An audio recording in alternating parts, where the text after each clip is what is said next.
Hey y'all, this is TCA Gaming. Thanks for all of you who have been watching all of these celebration videos.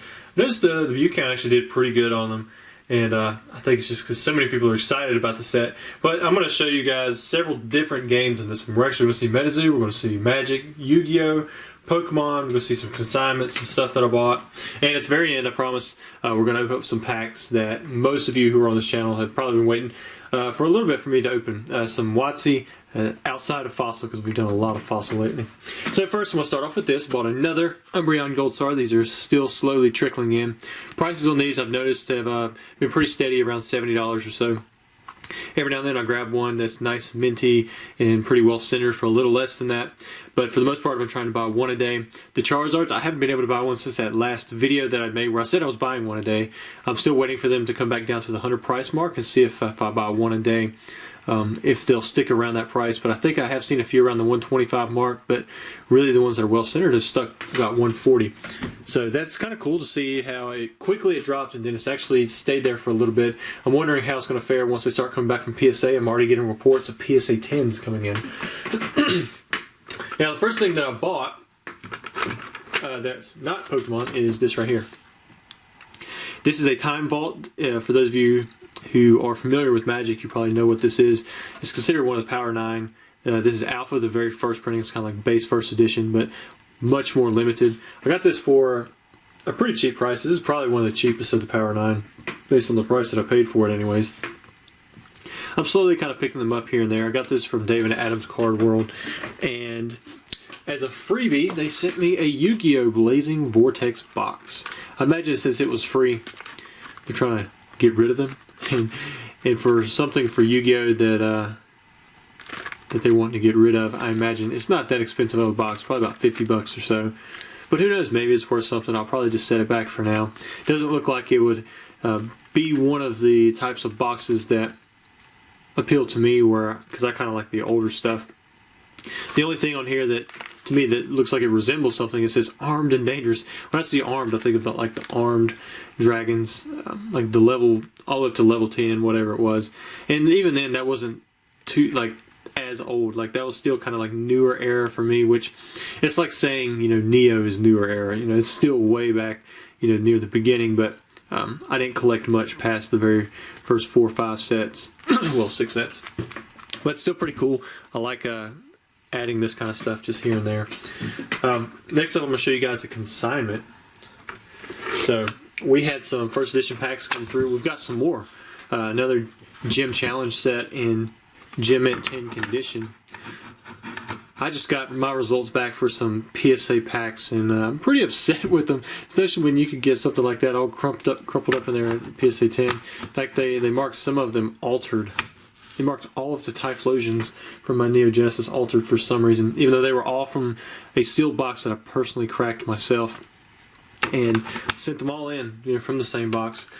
And they graded the Lugias, the Meganiums, for alligators, and then some dolt screwed up on the Typhlosion. That's really, at that point, I mean, when they start marking stuff like that, when you know for a fact there's nothing wrong with it, it's really just like a mess up on their part. It makes you wonder, you know, what are they really authenticating if they can't get a first edition sealed pack that comes straight from a box correct, and then they mark them all altered. So I'm not going to go too much on a rant there, because I'm still glad that PSA actually grades packs, but it also makes me wonder if it was because it was submitted on the lower level before they closed them out and they were just trying to push them through.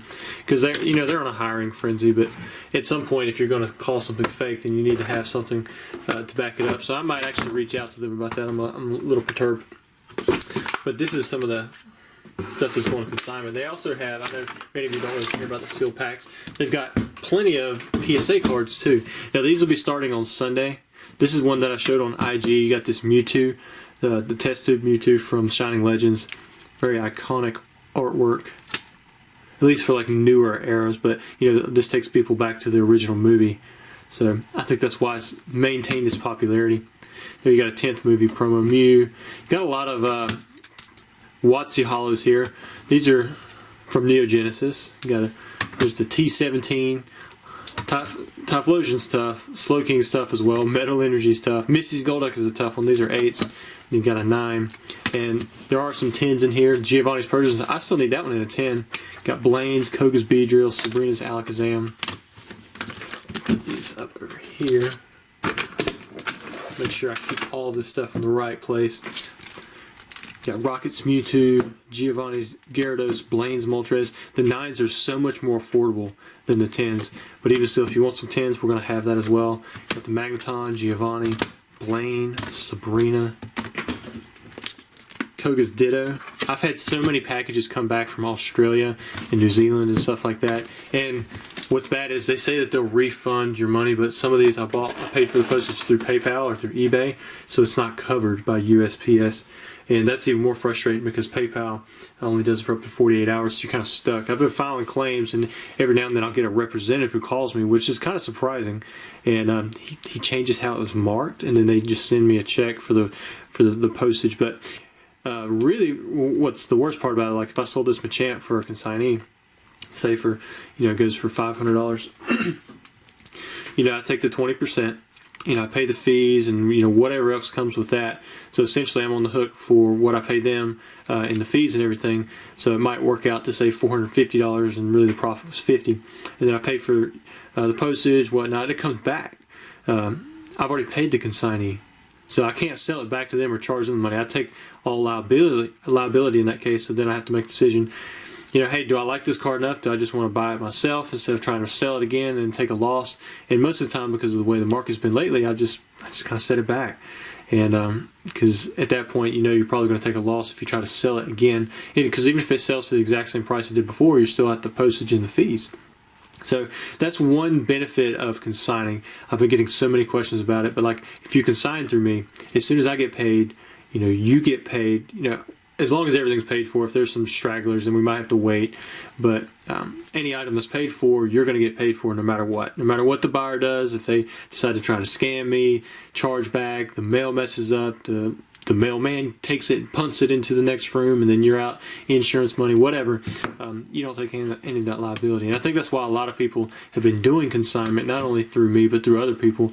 I've noticed most of the sellers who have been around the hobby for a long time are taking some sort of consignment, and it's because they take on that liability. But at the same time, it helps boost results, for my store. Got lots of products coming in. It's been so much fun. It's been one of the few things I've been able to focus on while Jeff, my father-in-law, has been in and out of the hospital. We've been in the hospital every single day. Well, I have, except Wednesday this week, and then I'm going to be back again there tomorrow. We're going to be there again next week.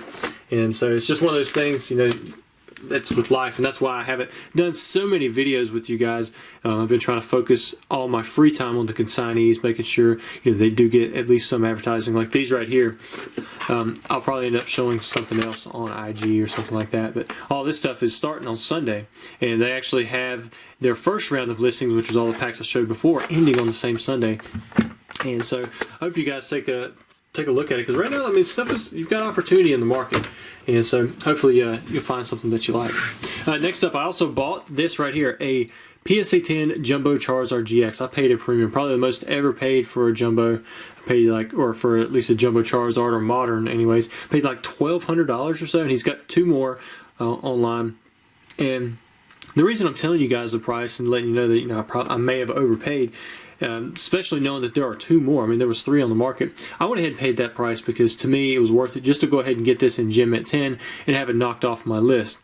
And so I'm willing to pay a bit of a premium for certain Gem at 10s. He does have some other ones that I believe are a little bit easier to grade, but they're priced way higher, I think, because how low the pop is. But I'm going to start sending more of these in myself to PSA. And I really I like how the case is very fitting for the jumbos. It costs like $50 to grade these things, which, when they first changed it over, people thought nobody would be grading jumbos, but now, that's one of the cheapest services you can have. So there are still several that I need, and, if you have some that are in good condition, maybe take a gamble, and then you could turn around and sell it to me. The other jumbo that I bought, I think, was right at $600 or so. Some are pretty easy to grade, some are not as easy. It's still kind of up in the air. I know a few people who have these. It's just kind of waiting for more people to submit, really, to see how the market fluctuates on them. All right, now something else that was bought this week. It was not bought by me, but my brother. I started talking with him about Metazoo and cryptids and different things. I actually talked to my father-in-law too, which is kind of crazy because he thinks Pokemon's is crazy. But it seems like anyone that I talk to about this game, they can connect, because somebody knows, Bigfoot or Loch Ness or, some kind of cryptid that's close to them. But my brother ended up buying a first edition box. This is the one that I bought. His is actually better because you can kind of see this one right here has, part of the void seal starting to lift off of there, which I have full confidence that this is still a completely sealed box. His was better than this one, and I set it aside. He said, "Hey, bro, I'm going to buy this. Can you just keep it for me and put it aside somewhere?" And the reason I'm also showing this is because Nightfall. So many of you have asked me about Nightfall. I haven't made a decision yet what's going to happen. I still haven't got confirmed allocation numbers. I do have some numbers in. I can't say for sure whether or not I'm going to get everything. A lot of the product still hasn't reached distribution yet. But when I do, I'm probably going to let patrons know first. And if I do make a private offering, it'll go to them first. YouTube members, probably at the Charizard level, if I do an offer, they might get to know first. Or I'm going to at least let patrons and YouTube members get a link. If I schedule out a listing that's going to go on eBay, then I'll let them have the link so that when it does go live, they can have first dibs on it. Still deciding on price. We may do some different types of things where there's ways that somebody could win a box or something like that. We're definitely going to do some breaks. I'm going to open up some of this product. I hope to make some binder sets, and then we'll just have to see. I have to figure out what product's coming in. Prices are pretty crazy right now. In my opinion, I think prices are so high is because distribution hasn't been able to confirm allocations with anybody. So really, the pre-sales have been limited because usually by now with Pokemon, Yu-Gi-Oh, Magic, something like that, you're told how much you're going to get ahead of time. And when I talked to my rep, he said they're being very careful right now to even mention numbers to anyone because it could change and they don't have the product in yet. So I imagine once people get their allocations in and product actually starts hitting the market, you're going to see a shift in the price. I really don't think that they're going to stick at $400, at least for right now. It could go down, and again, I am no expert in Metazoo at all. They could go up. I really don't know. I don't expect it, but the set it looks really cool. Looks like a lot of fun, glow in the dark kind of stuff. I did say we're going to open up a little bit of Metazoo, and we're going to open up some Pokemon after. I'm going to wait just so I can hang on to you guys who probably don't really care too much about Metazoo. But I've had a lot of fun opening. I'm going to open up another one of these.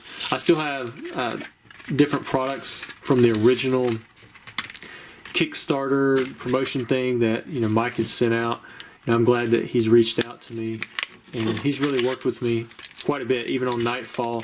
Pretty much because of him, I have some allocation for the set, and from what I'm being told, it's a pretty good allocation. Let me put that up there. I don't know why I'm trying to convert to serve this plastic or this cardboard. So there's that Mothman a lot of people like. Who knows? Maybe we'll pull us a Mothman right out of here. Crazy enough, I'd actually never heard of Mothman before Metazoo. But I've since looked it up. I've even read on the stories about back in the 60s, how people spotted it, and some people thought it was a bird. I don't know if I want to use that tab.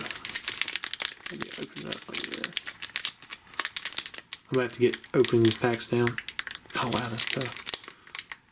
I thought I had a good grip. Maybe not. I don't think I had this much trouble before, did I? I see the cards. Well, this is kind of embarrassing. Let's use this pull tab. I don't want to damage the corners. I remember with Force of Will, you could do that. Like pulling on that tab, it would damage the cards. I think I saw with Metazoo First Edition, the packs are very easy to open. Alright, so let's see what we have here. We have a Telekinesis, a Pass Trap, a Light Beam, Grounding, Infield Monster, and yeah, alright, so I think the way it works is bronze, silver, maybe gold for the rare. I guess that's similar to Magic. Icy Path, Daytime, Earth's Core. So I think that's a reverse holo. I don't know anything about it, but I'm going to be putting these in my binder, filling it up. Alright, so now for what probably several of you have been waiting for, we're going to open up this. This is going to be a lot of fun. We haven't opened up a vintage blister pack in a while. Well, I don't even know what you call it. It is kind of like a blister pack, but it's a repackaged job, essentially. And Expedition, one of my favorite sets. We're going to open up this first. Last time we did this first, pulled the Charizard. To me, it feels a little light. I don't feel hollow in there. I'm kidding. I probably can't even tell. If I remember correctly, it's the second card off the back, but we'll just go straight through because it could be the fourth. I really don't know. Lieutenant Surge's Pikachu, Blaine's Mankey. There's an Energy. Ah, Lieutenant Surge's Jolteon. And then we didn't pull any of the the exclusive Rockets Minefield Gem. So for a rare, that's one you want to pull. That's pretty nice. All right, let's jump into the Expedition pack.